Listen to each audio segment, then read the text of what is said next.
Time and time again, I've had to withstand watching a new Doctor Who season crash and burn. It's going to release more cubes. It speaks emoji! One day, Stephen Moffat was walking home when he got attacked by the Absorb-a-Loff of talent. He'll never ever eat pears! In Series 11, the Doctor actually faces off the most formidable enemy that the show has ever known. That being Chris Chibnall. But no, nothing, not even Series 11, compares to the absolute shitshow that has been gracing our TV screens every week for the past month. Orphan 55 may have just seized the crown for the worst Doctor Who episode ever released. So that being said, let's dive in.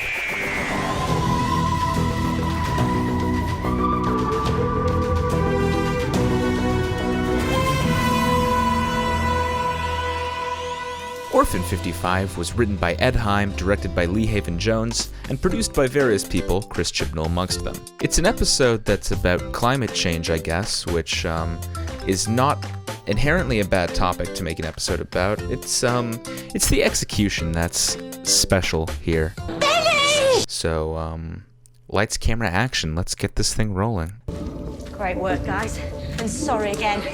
I did not know it was their mating season. I've got it! Well, we're off to a great, hilarious start, aren't we? Immediately following this, Graham informs the gang that he's been collecting cube pieces.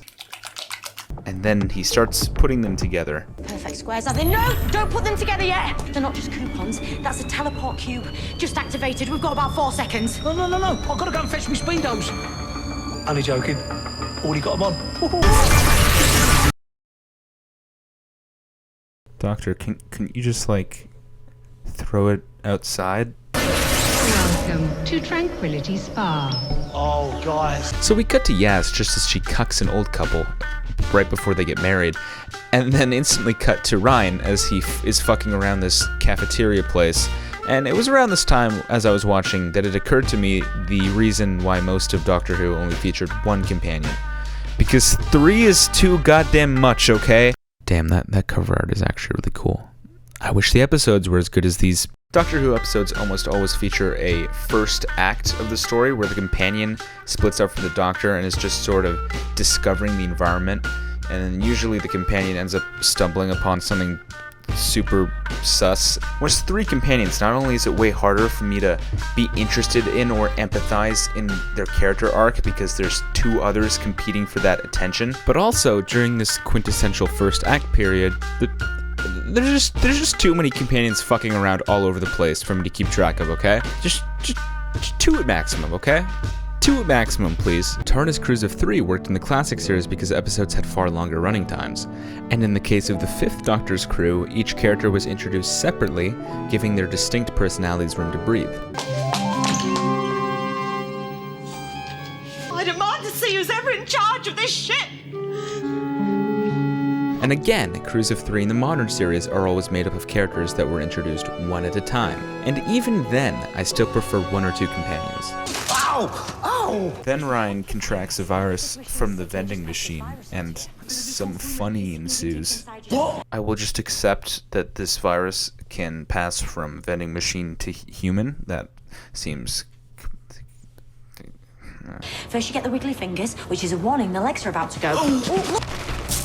Then pinch your ear. And you're gonna sneeze. And remember, they're not real bats.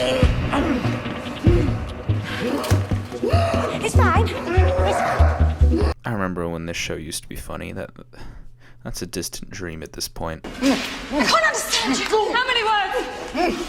One word. Shake, milk, milk. No, not milk. Shake. Cocktail shaker. What do you want? A Harvey Wallbanger? Harvey Wallbanger! Well, I don't know. How is Harvey Wallbanger? 1 word! What do you need, Doctor? Salt! I was miming salty! I need something salty! What about this? What is it? Salt. That's too salty! Oh, that's too salty. Also, this whole joke of him getting an infection from the vending machine could have been a lot funnier if the Doctor didn't just instantly cure him by pulling on his ear or whatever the fuck she did. Like, you could have had this virus slowly get worse throughout the episode and just fuck with him gradually more and more, and that would have been hilarious. But no, you had this great idea for a joke, and you just threw it in the garbage. I just pulled this out of a friend of mine. Well, we do not make any judgments on our guests and fully support any way you choose to enjoy yourself here at Tranquility Spa. So then the doctor goes into the linen closet, which is actually a secret room, and finds out that everyone's dying. What the fuck was that? What? Sure, it's nothing to worry about. What are these shots? Who directed this? What? Then they all go into the linen closet, but the old man, even though he's walking into the closet when this shot ends, teleports back here, and then because he has to go pick up the hat that the woman dropped, and then he gets captured, I guess, off screen. Where's Benny? Everything in this episode is off screen. You're gonna want to get used to that. Ryan, meanwhile, met this one girl, but now they're both in trouble. But don't worry, because the doctor uses science to save them. So I'm glad that she knows so much convenient science knowledge. What just happened? A couple of the locals, dregs. Dregs? That's why we have shields. You named them Dregs? What is happening right now? So then the squad decides they're gonna head out to go save Benny, and they bring the 10-year-old kid with them, as one does. May I ask, why is Benny so important exactly? The entire population of the spa just got brutally murdered, and amongst the missing is one old guy. But yet you don't just assume he, like everyone else, is dead. No. You take it a step further by risking everyone's life to go on a rescue mission for him? Why? Doctor, why don't you just use the TARDIS to save him? Just beam yourself back up to the TARDIS like you do at the end of the episode and materialize it around him. You have a tracker with his exact coordinates. You have done this before. Why are you risking everyone's life doing this? They actually had a pretty good creative setting for an episode here. A luxury spa set on a toxic planet full of these weird mutant things. Now, it is admittedly a ripoff of the setting of Midnight, but Midnight also didn't really take place in the spa at all, so they could have easily taken this concept and ran wild with it, but no, they just abandoned it like 10 minutes into the episode so that they can actually spend it in a truck. This whole planet looks dead. It is. It's an orphan planet. Why is it called an orphan planet? Because it's uninhabitable. In societies that let this happen, there's nearly always a ruling elite that gets to evacuate. And if you can't evacuate? You die. The air is unbreathable, but a few years with the right terraforming, we can reduce the CO2 and make the whole planet habitable. Terraforming bankrolled by fakecation. Smart. That's actually not smart. That actually makes no sense at all. But The dregs got him. We abort. If those things have got Benny, we're getting him back. You want money, Kane? That's worth a fortune. That would buy a lot of terraforming. Or don't you want to be queen of Orphan 55 anymore, Kane? ah yes, paying for terraforming with a necklace. Terraforming sure is cheap these days.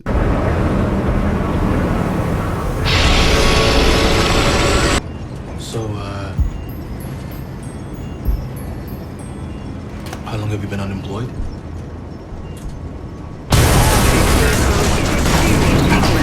Uh-oh, they've been attacked by some dregs off-screen.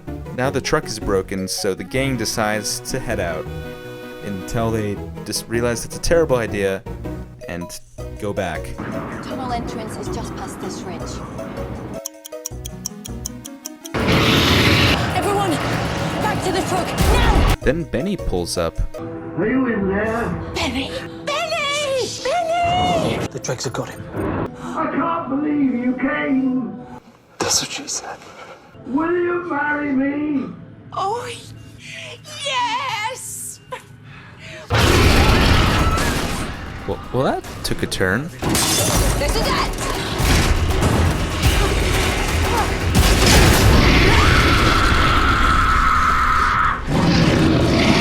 Oh my god, how did they make that look so awful?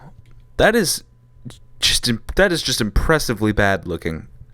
I'm impressed. Kane, what happened? It threw me. Yes, it threw me. Off screen. We used up all our budget in the first 2 episodes, so we're just kind of running with what we have at this point. But it's all good because they find a subway. Are they going for like a Planet of the Apes type twist here? Why does no one find it suspicious that they're clearly in a subway? Kane, when you were fighting Dreg, did you see Benny? Yeah. Don't worry. I killed him. He asked me to. Okay, she's my favorite character. You're not getting out anywhere. Bella! Me? Oh, I'm no one. I was my dad's carer. Bella, why are you doing this? My mom didn't really die. She just never came to any of my birthdays. She didn't come to his funeral. And she doesn't even recognize me now. Dreg's a pal. This has to be a parody. I'm sorry. I cannot accept that this is unironic writing. This has to be satire. Then Ryan teleports with her back to the spa, and they just kind of fuck around there for a bit, and she yells at him. I'm here to burn this place down, and if you're not with me, you'll die here too. And he makes faces at her, and that is the next few scenes with them. We're blowing it up. What? You built a bomb. Oh, I've built more than one.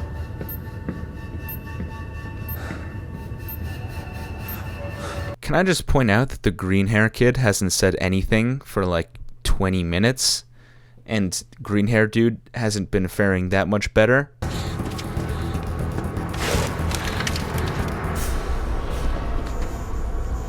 That looks like Russian. It's a Siberian underground station.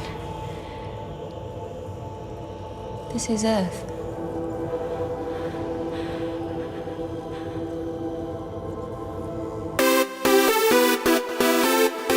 Okay, so just to be clear, they are going for a Planet of the Apes type twist here. It is actually a pretty interesting concept for an episode where you take the worst case scenario future of Earth. And what did they decide to do with this? Take 10 minutes of the episode to be in a luxury spa, and the rest of the episode in a Russian subway.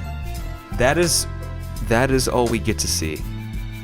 Thank you, Chibnall. I guess the old lady didn't like the writing too, because she decides to sacrifice herself at this moment for no reason. Promise me you'll run. You can't hide by yourself. Run. No one needed to sacrifice themselves. They were all well hidden. She just decides to run out and sacrifice herself because, I mean, would you want to be in this episode any longer? Oxygen supply level 1%. Oh my god, she can't talk anymore? Okay, this episode just got a lot better. Oh, here come the green hairs. Are they gonna say something? Nope, they're just passing by? Okay. Then the doctor decides that she's nothing left to lose, and she's just gonna go up to a dreg and sniff it, and conveniently realizes that they breathe out oxygen. Oxygen supply refilling.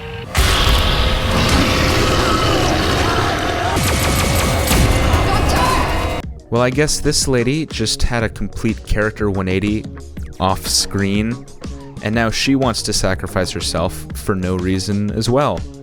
Cool. You absolutely hated everyone like 3 minutes ago. I owe you all for starting this. You don't get to judge me. You deserve better. I killed him. Made in China? Hey, how did this get here? Orphan 55, it's Earth. Your future. If this is Earth, then what are the dregs? For us, mutated.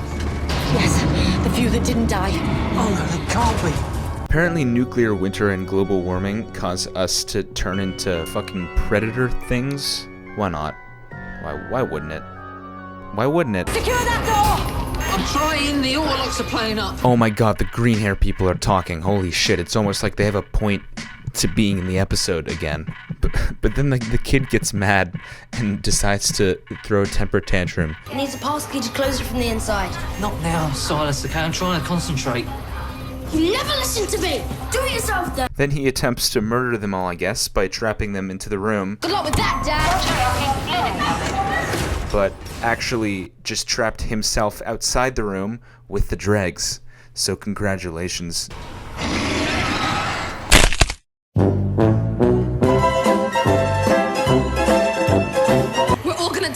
The dregs are going to attack the one place where the dome wall meets the hotel, the steam room. Wait, are the dregs supposed to be intelligent? I mean, you showed that they maintain human memories and thoughts, and they can think strategically enough to attack the weakest point of the facility. Lazy, over here! Yeah, I see you, dreg leader, the alpha dog of the apex predators. I can't do this! Where's my boy? He'd know what to do. Whoa, that's a mess. Meanwhile... There's nothing we can do! Gotta love this episode's tonal consistency. That's a strong 10 for consistency right there. You need carbon dioxide to convert into oxygen so you can breathe. We need oxygen to make carbon dioxide. Right now, we've got a perfect ecosystem. Killers, and you die too. Okay, again, I think that's actually a pretty cool creative concept. Where do they go with it? They trick the dreg into getting into the cage and then leave. This is the most creative they could get with this. Also, the dreg can not only understand English, but the concepts of oxygen and carbon dioxide and ecosystems. They seem to be an intelligent species.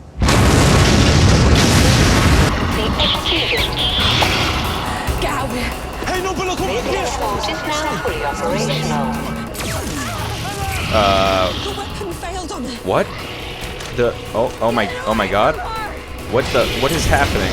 What? Okay, let me break down that 5 seconds that just transpired to you. So, we get this terribly green screen shot of her falling back, and then another really terrible looking shot of the dreg being hit. I have absolutely no idea where the dregs are even supposed to be relative to her, because there haven't been any wide shots showing what the fuck is going on. So any viewer would just be confused. And then we cut to this close-up of Ryan with an obviously dubbed line over it saying, "The weapon failed on her." The weapon failed on her. Because I guess that they knew this didn't make any sense. And then her mom just shows up out of nowhere to save her. Like, did they not see her running up? She would have had to be running up to her for like a good 40 seconds at least. Then we get this shot of her shooting the dreg, and you can clearly see that the dreg is inside, so I have just no idea where the fuck this is happening.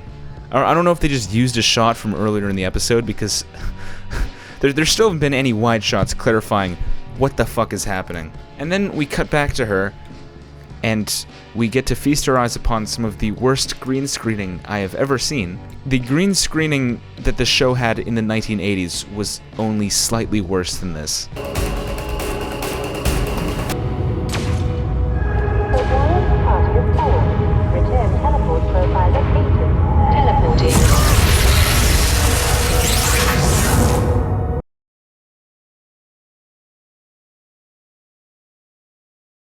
We made it. Look, I know what you're thinking, but it's one possible future. It's one timeline. Speaking as an ex-Doctor Who nerd, I know for a fact that that is not how time travel works on Doctor Who. There is only supposed to be one timeline, which can be bent slightly, but not too much, else it will break and wreak havoc on everyone and everything.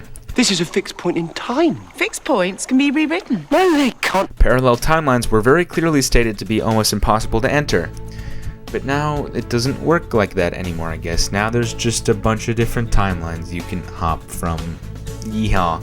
Also, what happened to the show's previous timeline for the future of Earth? What happened to the great and bountiful human empire? The fourth great and bountiful human empire, and there it is, planet Earth at its height. And the Bad Wolf Corporation, and the eventual destruction. Did you just have to take a shit on what the show's canon was back when it was good? Unless people face facts and change, catastrophe is coming. Be the best of humanity. Oh.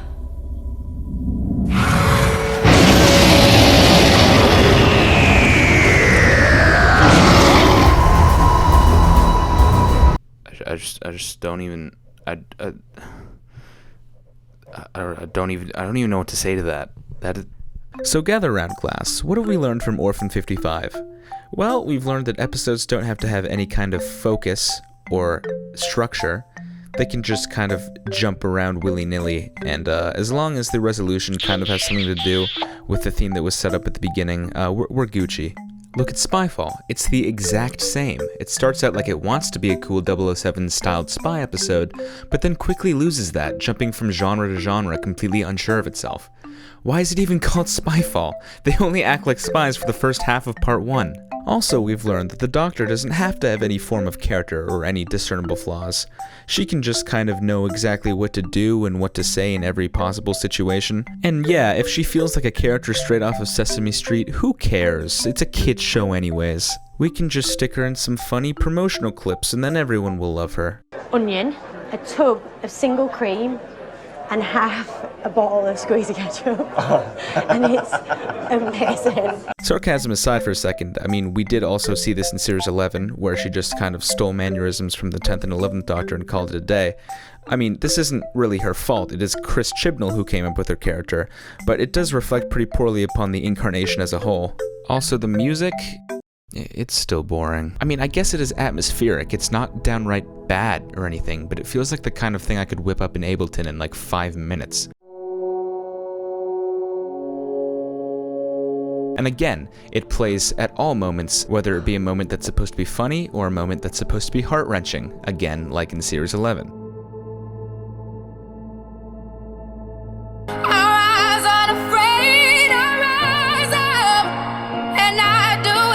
Now, as magical as Orphan 55 clearly was, that doesn't mean that the episodes following it weren't also, enchanted in their own ways.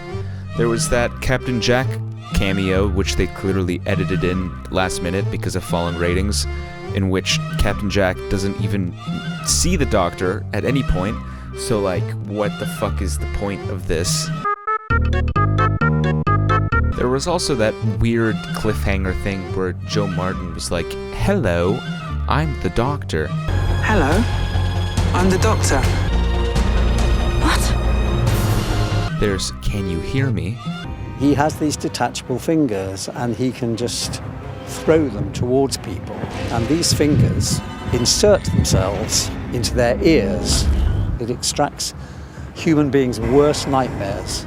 And then he takes the fingers away and he uses them for other things. Throughout the season, you also get a little bit of a taste of the fact that Chibnall cannot come up with his own ideas for episodes, so he just rips off other previously existing episodes. Your passports have been revoked, your bank cards are frozen, we have a record of everyone you know, friends, family, colleagues. Well, there you are. And extremely dangerous. You're public enemies number 1, 2, and 3. We have to go, Doc. Run. Doctor, what do we do? We run. But before we wrap up and I give my final thoughts, I'd just like to take a quick little pit stop at the season finale, known only as The Timeless Children. This is the worst season finale in Doctor Who history, and I can say that without even a tiny bit of hesitation. The main plot is Gallifrey, that being the Master having destroyed Gallifrey because he learned the truth, which completely shits in the face of the whole modern series' arc of Gallifrey being destroyed until the Doctor saved it and hid it in a pocket universe in the 50th anniversary. I guess the whole 50th anniversary, which was restoring Gallifrey, it was just pointless now because it's destroyed again. Another one. Come on, ask me why I did this. Why did you do this? Not telling you. Throughout the entire run of the modern series, the Master and the Doctor have slowly been putting their differences aside and coming together as friends once again. I mean, obviously, you go back to the beginning, you get John Sims' Master, who was quite anti-Doctor, but even then, you notice he has no intentions of actually killing the Doctor, he just wants to one-up him. And then you get to Missy's Master, who, despite being the kind of person that the Doctor obviously would never approve of, still has the end goal of turning the Doctor into being like her so that she can have her friend back. I need you to know we're not so different. I need my friend back. Every battle, every war, every invasion. From now on, you decide the outcome.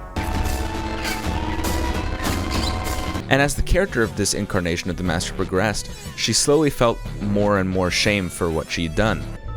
I keep remembering all the people I've killed. I didn't know I even knew their names. until she kind of becomes the Doctor's friend again. And then, she dies. She gets murdered by John Sims Master for saying that she would stand with the Doctor. Now he's just a cartoon villain who wants to kill the Doctor because he wants to. And he also wants to take over the universe because he wants to. So that's just another arc that the entire show is building towards that Chibnall has taken up a poo-poo on. And yes, I know the Master was also fairly over the top in the classic series, but at least there he showed clear motivation and displayed a willingness to not die. This Master, on the other hand, just falls into the archetype of, oh, he's crazy. He's crazy. We don't have to bother to actually write a motivation that makes sense, because he crazy. He cuckoo. Is this supposed to be an earlier incarnation of the Master? Because if so, you didn't make that even remotely clear. You look rough. Or is our choice? Don't mean to conversion shame you. He's so awful. Oh my god. I promise I'll roll out the red carpet. It's red because it's drenched in the blood of our people. He's so terrible. So then, the Master tells the Doctor the horrible truth that he had learned in a series of way too long cutaways, which take up basically the whole episode. Her name was Tecteun, and it was on one of these distant, deserted worlds on the far edge of another galaxy she found something impossible. A gateway. A child. Abandoned. All I could think while watching this was, oh, that's the Doctor. That's so fucking obviously the Doctor. But the show acts as if you're not supposed to have worked this out yet, even though it's like the most obvious fucking horrible twist of all time.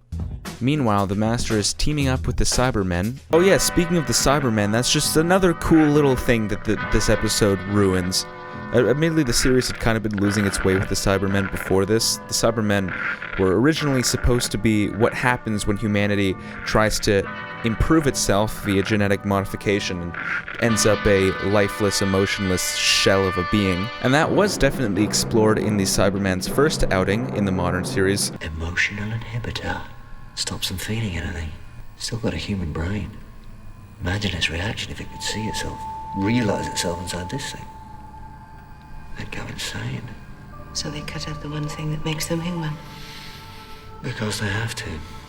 Why am I cold? Oh my god. But then the show kind of slowly started losing that until they turned more and more into generic robots. But Chibnall has just taken it to a new level, because not only are the Cybermen essentially just Daleks now who want to exterminate everyone and take over the universe, but like they're actively angry. The whole point is that you don't show emotion. Originally, there was a nice kind of foil between the Daleks and the Cybermen. The Daleks represented a kind of hot, burning hatred and desire to take over the universe. Worship him! Worship him! Worship him! They're insane. Driven mad by your own flesh. Whilst the Cybermen represented a more sort of cold, calculated, emotionless enemy who probably genuinely believed they were doing the right thing. Doctor, have you known grief and rage and pain? Yes, yes I have. And they hurt? Oh yes. I can set you free. Would you not want that? A life without pain? You might as well kill me. This parallel between the Daleks and the Cybermen actually made for some hilarious moments. So your design is inelegant. Daleks have no concept of elegance. This is obvious. Daleks, be warned. You have declared war upon the Cybermen. This is not war. This is pest control. We have 5 million Cybermen. How many are you? 4? You would destroy the Cybermen with 4 Daleks. We would destroy the Cybermen with 1 Dalek. But now the Cybermen are as boring as can be. Actually, I'm getting kind of sleepy just looking at them, actually. So then we cut back to the Doctor in the Matrix. Oh yeah, I forgot to mention the Master is showing everything to her through the Matrix, instead of just telling her with words, because that's more dramatic. It's more cinematic this way, you see. This is much more fun. Accident. A catastrophe. Oh, I can see that they're definitely taking inspiration from Classic Who with that glorious little shot right there. Uh-oh, the Timeless Child has died. But then, the Timeless Child regenerates. Surprise, surprise. So then Tech Taeyun's all like, what the fuck? And then she does experiments on the child where she kills it over and over again to try to harness the power of regeneration. And then she figures it out. Did I mention that we're still cutting back to the fam every so often, dealing with the Cybermen, which is completely inconsequential to the actual plot of the episode? There's a reason I'm not talking about these cutaways. Whoa! I did it! In the hoop! Swish! Is it worth mentioning that the only black dude on the show makes basketball references to everything? Oh, looks like it's time for a big twist. The child is you. Oh my god, I never could have seen that coming. I mean, obviously I was hoping it wasn't going to go in this direction, since this completely destroys the legacy of William Hartnell and the first Doctor. You can't rewrite history, not one line! The show had this character arc, which may not have even been intentional, where the Doctor started out as a grumpy, crotchety old man. Ian! What on earth do you think you're doing? Grandfather, let them go now, please. And by tomorrow we should be a public spectacle, a subject for news and idle gossip. But they won't say anything. My dear child, of course they will. But then as time went on, his companions started to turn him into more and more of a mellow fellow. The gentle art of fisticuffs. I realize you're a man of many talents, Doctor, but I didn't know fighting was My dear, I am one of the best. Do you know it was I that used to teach the mountain mauler of Montana? What? Do you remember? Have you never heard? And over his next few incarnations, the more he traveled and the more he saw the wonders of the universe, the more he opened up. So that by the time he was on his fourth incarnation, he basically just lived to have fun. My dear, these are the people who stole it from me at the Louvre. Hello there. And by the time he hit his eighth incarnation, he was especially overcome with emotion. And he started chewing on his companions. But like so many other plot arcs, this has been rendered completely inconsequential, since the first Doctor actually wasn't the first Doctor. Also, remember that one time that we were literally inside the Doctor's time stream, and there were no incarnations earlier than William Hartnell's? Just thought I'd remind you of that.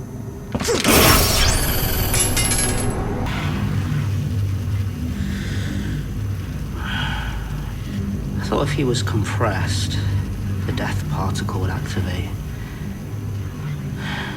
All this would be over. Would have been okay with that. I thought it was a nice little gamble, but no. I'm just gonna say this all out loud to myself so that the viewer can understand what's happening. Miniaturized death particles still in him. You got that, viewer? I'm saying that out loud so that you got this. The miniaturized death particle, it's still there? You got that? Okay, good. Just make sure that's filed away. I should have said, somebody needs to cut you down to size. Then zapped you. I'm just trigger happy. I'll use it next time.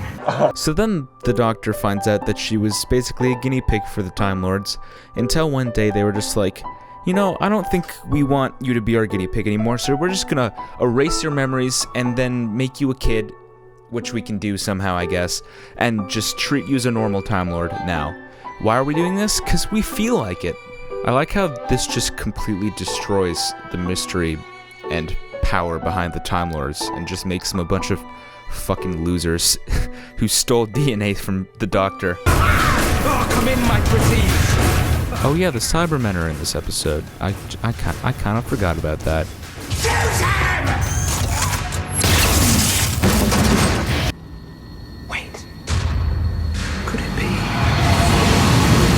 Oh shit, they're regenerating Time Lord Cybermen now. That's like almost an idea chip. Oh yeah, them. They're still doing stuff, I guess. So the fam finds the portal and then decides to go through it, and then they arrive on Gallifrey, and then they manage to instantly find the Doctor in a giant destroyed capital city. Okay. Have a blast of this, Matrix.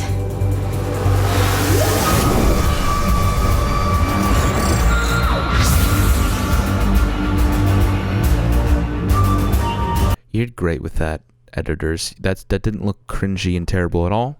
That looked absolutely fantastic. You should be very proud. Gotta love how they show the faces from Brain of Morbius, as if to say, look, it was always implied that the Doctor had more incarnations prior to William Hartnell. This is coming straight out of the Doctor's head. If the Doctor forgot about these incarnations, it wouldn't make any sense for them to be popping up here. So now the Doctor's out of the Matrix, just in time to link up with the fam, and they tell her about the death particle. So then she mentally connects herself with the Master, and then tracks where he was, but then he's all like, I actually laid a trap for you, but I left you the death particle just in case you want it. And then she sends all the companions home because she's like, I'm gonna suicide bomb myself to kill all the Cybermen. And then she goes down to the chamber to suicide bomb everyone. Good, very good. That's why I left it for you. But then at that moment, that one general dude is just like, actually, I didn't leave. You didn't see it, it was off screen, but I didn't leave in the TARDIS, and I'm still here, and I'm just gonna actually suicide bomb myself so that you can leave, Doctor. And the Doctor's like, oh, thank God. Never be cruel nor cowardly? Fuck that.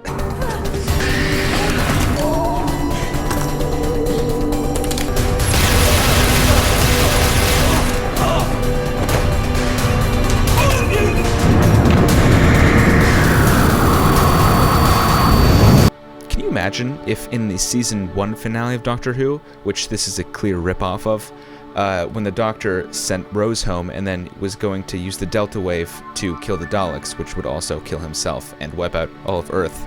If one of the fucking game show hosts just got up and was like, I didn't die, bitch, and was just like, yo, Doctor, you can leave in another TARDIS that's conveniently here, I'll do it. And then the Doctor was all like, oh, cool, thanks. And then he just left. Like, if we didn't see anything of Rose after she got sent back, she didn't look into the TARDIS and then save the Doctor. Nah, she just kind of accepted that the Doctor's dead. Well, I enjoyed traveling with him, but nothing I can do. Guess he's dead. That's literally what this is. That is literally what this. So now the Doctor has taken another TARDIS back to Earth so that she can go back to her TARDIS. But then the Jadoon come. What?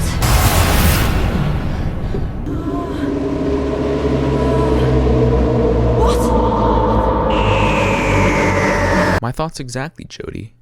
My thoughts exactly. Because once again, I'm just speechless at this ending. Like, she doesn't even share another scene with the companions after they all think she's dead. That's just how the season ends. She goes to Jadoon jail. And that's the cliffhanger. After she just found out that everything she knows is a lie and she doesn't even really care very much. After you ruined the whole show, Chibnall.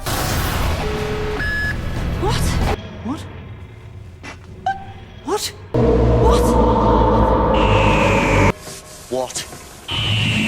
Like the classic Chibnall episodes, it thinks looking cool and seeming good is the same as actually being good, which it isn't. And why did you feel so strongly that the Doctor needed to be the most important person in the universe, Chibnall? Part of what made the Doctor so interesting was the mystery surrounding their origin, and the fact that they were just a rebellious Time Lord who decided to rebel. Nothing less, and nothing more. I mean, the show's main moral was supposed to be that anyone could be special and make a difference, right? That's kinda out the window in the Doctor's case now. Admittedly, Davies and Moffat also couldn't help but imply that the Doctor was the single most important person in the universe, but Chibnall has gone and cemented it. After 2 full series, I still have no clue who the fuck Yaz is. Like, Graham a little bit, Ryan a tiny little bit, but Yaz? Are you smart? Are you brave? Are you funny? Petty? Controlling? Fearful? There is literally nothing to her character.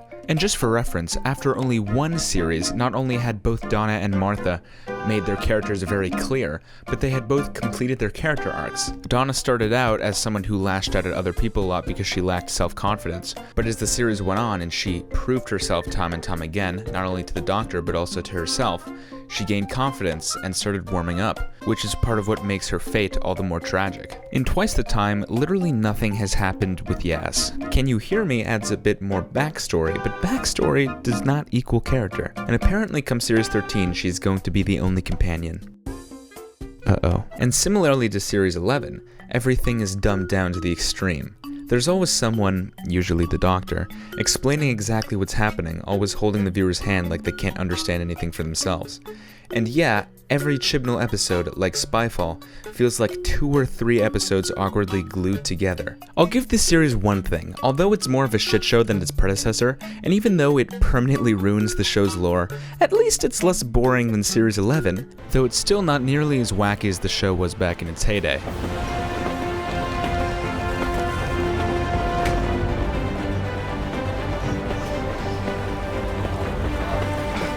And hey, it reincorporated seasonal arcs into the show's storytelling. Nikola Tesla's Night of Terror is almost on par with what the show used to feel like. The monster is relevant to, and even kind of a metaphor of, the setting it's in, and the characters all feel less stilted than they usually do. So does that actually make this season an improvement? I don't know. You be the judge of that. Watching all these episodes really made me aware of the fact that it's truly not Jodie Whittaker or any of the other actors' faults what's happening with the show. I mean, originally I was going to conclude by saying that it was 100% Chibnall's fault and he's destroying the show. And I mean, that is true. He is destroying the show. However, something about the way the BBC treats the show just makes me feel like they really don't care. Like, it had been going downhill for years before Chibnall, but like, Chibnall's just the icing on the cake. Like, they appointed Chibnall into this position. They chose him, despite him already being one of the most hated and mocked Doctor Who writers. And even though this is Chibnall's direction for the show, it's still not 100% his project. Like, the BBC is picking these terrible writers and directors. Like, this is one of your biggest IPs. What's happening? Why are you doing this? And then it just occurred to me that they don't really give a shit about the quality of the episode. At the end of the day, they just kind of want their paycheck. And as long as they get that, they're happy to hire cheap writers and directors who will deliver soap opera tier episodes. Because that's what we're getting here. Let me just pull up some sad music to play under my conclusion here, even though in the grand scheme of the world, this really doesn't matter at all. Everyone I know that used to be a Doctor Who fan has since stopped watching the show. And I do mean literally every single one of them. Why? Well, it used to be a show full of adventure and life that could be enjoyed by both children and adults alike. But now, it feels like a boring, stulted show that's exclusively for children 10 and under. And you know what? Even at its best, Doctor Who has always been full of garbage. There were always laughably bad episodes along the way, but it was made up for by the wild energy and creativity that the show gave off, even at its lowest. There were always great episodes to justify the not-so-great ones. Every Saturday felt like a roll of the dice. Are we going to get a 10 out of 10, a 1 out of 10, or just a meh? And yeah, that's not for everyone, but I sure as hell thought it was an entertaining ride. But it's very clear from the plummeting ratings, the complete disappearance of Doctor Who references and fans from the internet, and the awful quality of the episodes coming out, that ride, for most people, myself included, is over. Doctor Who's a show that's always been changing and regenerating itself, always rolling the die every few years. But there's only so many snake eyes it can land on in a row before it runs out over generations for good. An apple a day keeps the, No, never mind.